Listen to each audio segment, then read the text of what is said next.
Senator Jeff Merkley presses the Attorney General Pam Bondi, and the entire room tightens. Like everyone suddenly realizes they're watching a moment that could redefine the conversation about power, influence, and the shadowy role digital money now plays in American politics. It doesn't feel like a budget hearing anymore. It feels like a pressure point finally being touched, and the reaction is immediate. Merkley isn't asking a routine question. He isn't easing into policy talk or politely requesting updates. He goes straight for the one topic everyone knew might come up but hoped wouldn't. Whether foreign individuals may have used a private meme-coin dinner tied directly to the president to get access, influence decisions, or shape U.S. policy from behind the scenes. Interests attending that dinner? Senator, we're here to talk about the Department of Justice and my budget for the upcoming year. I would think that you would want to talk about the leader of the Sinaloa cartel who was living in Oregon, one of the top leaders. I would think that that's what you would want to talk about with me. When we captured him, he had $3 million cash in his home. Attorney General, I know that you avoided the same question on the House side, but what we know is that many folks who attended this dinner were buying those coins because they wanted to influence U.S. policy.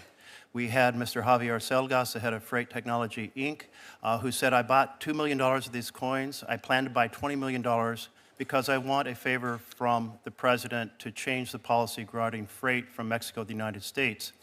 This solicitation of investments in his personal product, his meme coin, led to many people who were coming from foreign countries attending that dinner. Don't you think the American people have a right to know? And you said yourself you're very concerned about foreign influence on our government.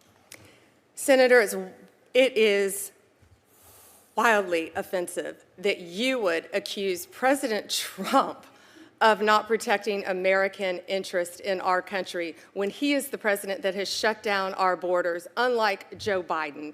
President Trump has done everything to make America safe, and you asked me the question, and keep America safe. Do you and know you're trying to play a gotcha question at a budget hearing when you have murders left and right in your state, violent crimes, and we are doing everything we can to help your liberal state. Whether you're liberal or not, we're going to do everything we can to help the citizens of your state, and you're trying to avoid that because you're trying to play a gotcha question with the President of the United States, and it's not going to work. We're here to talk about our budget for public safety. I do believe that as the leader of the Department of Justice, you should be concerned about foreign influence. There was obviously a lot of foreign influence and individuals who said they were there for that reason. And so will you appoint a special investigator to make sure that that foreign influence does not affect the policies of the United States of America? I'm not going to tell you what I will or will not do, other than I will do everything to keep the people of your state safe, even though you don't want to talk about anything to do with your state because of the crime in your state. You also voted no on the Laken-Riley Act. We are doing everything we can to protect the citizens of this country. You also said that President Trump encouraged protest. It was the opposite. He's done everything he can to keep us safe, and he will continue to, as well as the Department of Justice. It speaks volumes that you won't answer the question about transparency when the president is asking people to invest in his company and his products, and that foreigners are attending these events. I think transparency would be appropriate. Are you going to recommend any ethics guidelines to make sure that foreign influence does not find its way in through the doors of the White House? How do you characterize foreigners, the illegal aliens that have flowed into our country? Is that who you're talking about? You don't want to talk about them. You don't want to talk about the crime that has gone rampant throughout this country and your state. Well, you know, these hearings are a chance for us to ask questions, and I assure you I'm engaged in national security in many, many ways. But this also I am concerned about. And let me turn to a different piece of the puzzle, because the president also has another cryptocurrency called USD1. It is a stable coin. There was a request by UAE to produce AI chips that would go to UAE. The National Security Advisor of UAE is also the CEO of MGX. So after that request for those chips occurred, MGX then said, we will buy 2 billion, billion with a B, of the president's coins. And then the president went to the Middle East and said, we will get you those AI chips. Does this sequence of events in which a foreign government asked for a big favor, and we had previously banned these chips to UAE because of the national security concerns. Then they buy $2 billion of the president's coins, and then the president goes to the Middle East and says, we will provide those chips. Does that sequence of events concern you about foreign influence on the United States of America? The foreign influence on America that I would be concerned about if I were you was the Mexican national that resided in Oregon, who we just arrested, who had 384 pounds of methamphetamine. The foreign individual who I would be concerned about if I were a senator from Oregon is the Honduran drug trafficker who was residing in Portland for distributing fentanyl. The foreign national I would be concerned about if I was a Portland senator, an Oregon senator, is a Mexican national leader of a drug trafficking ring.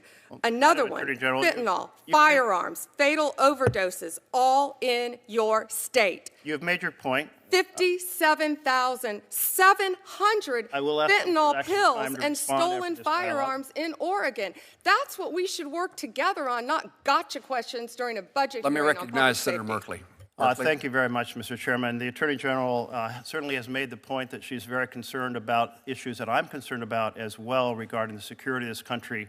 But let the record note that in terms of foreign influence and the sale of foreign influence through the president's coins, she absolutely refuses to respond and instead turns to a whole list of different topics. I think it's important for the leader of the Justice Department of the United States to be very concerned about foreign influence, and I encourage you to take on that topic and not consider it an offense that those of us who are concerned here, Democrats and Republicans, want Americans to make American decisions, not foreign influence being bought through crypto coins. Senator Murkowski. Chairman.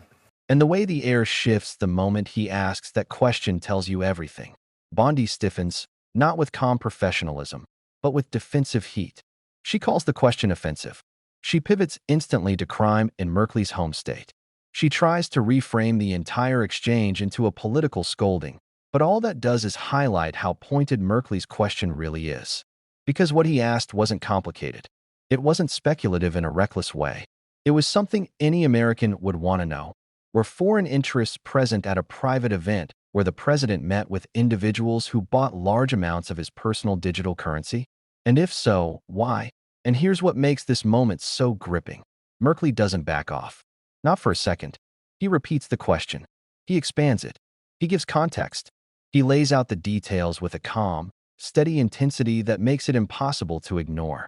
He explains that one attendee openly admitted to buying millions of dollars worth of the president's coin because he wanted a policy change involving freight regulations. He highlights reports suggesting that others may have purchased large amounts to gain political access or leverage. He doesn't accuse. He simply presents the facts. And in a political climate where influence often hides behind friendly photo ops and vague language, presenting the facts is more explosive than any accusation that Bondi's response is telling.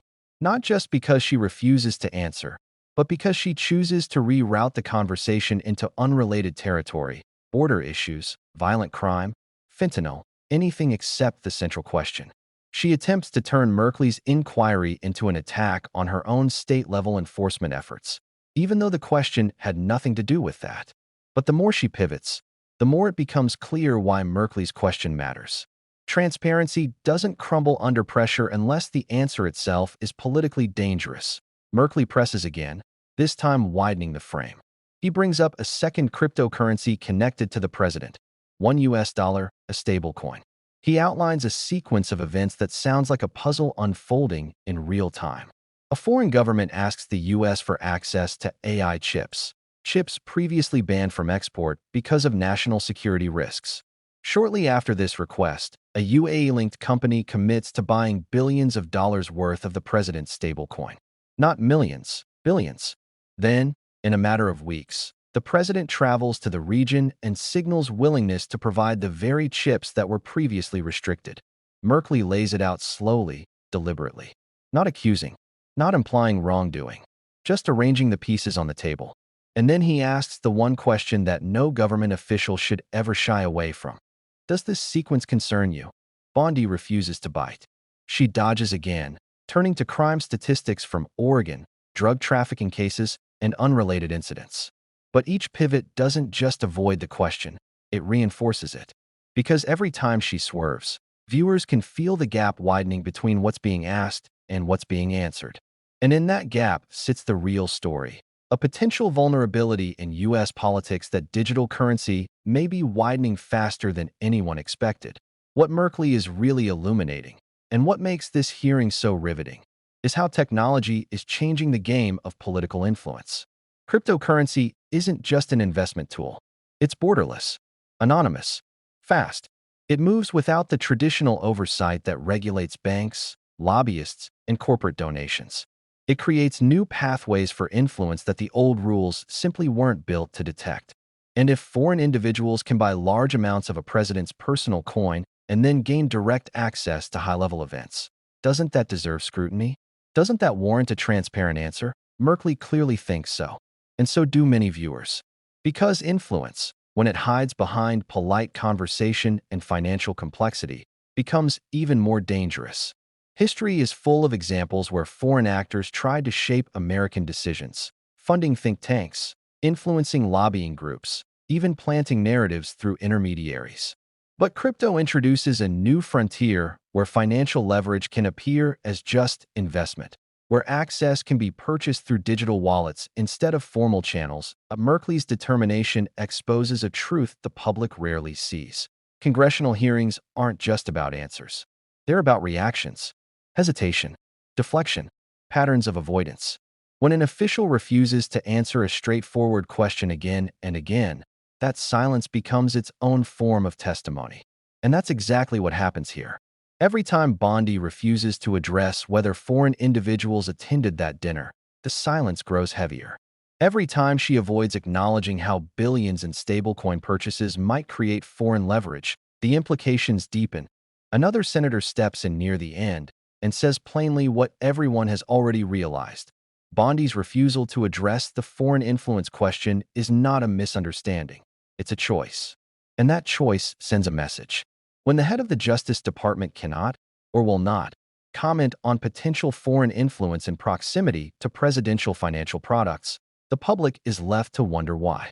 And that's where this hearing becomes bigger than any political party, bigger than any administration, and bigger than any momentary clash. Because understanding influence isn't about pointing fingers. It's about understanding power. Influence doesn't always look like a backroom deal. Sometimes it looks like a friendly dinner with investors. Sometimes it looks like a foreign company moving billions into a digital asset that just happens to be tied to a powerful figure. Sometimes it looks like unanswered questions in a room full of microphones. This hearing becomes a case study in how democratic oversight works and how it struggles. The questions Merkley asks are not radical. They are necessary. They are rooted in national security, financial transparency, and ethical governance. And when those questions are not answered, the public learns something just as important as the answer itself. Where the limits of transparency might begin. It also highlights how digital currency is redefining political risk. With traditional donations, there are disclosure rules, paper trails, regulatory structures. But crypto bypasses much of that. A foreign actor could theoretically acquire digital assets at scale without the transparency mechanisms that normally reveal influence. That's not speculation. That's the design of the technology. And Merkley is trying to shine light on that design before it creates cracks too deep to repair. By the time the hearing ends, Merkley has made several points clear. First, that foreign influence doesn't require illegal actions. It only requires access and incentive.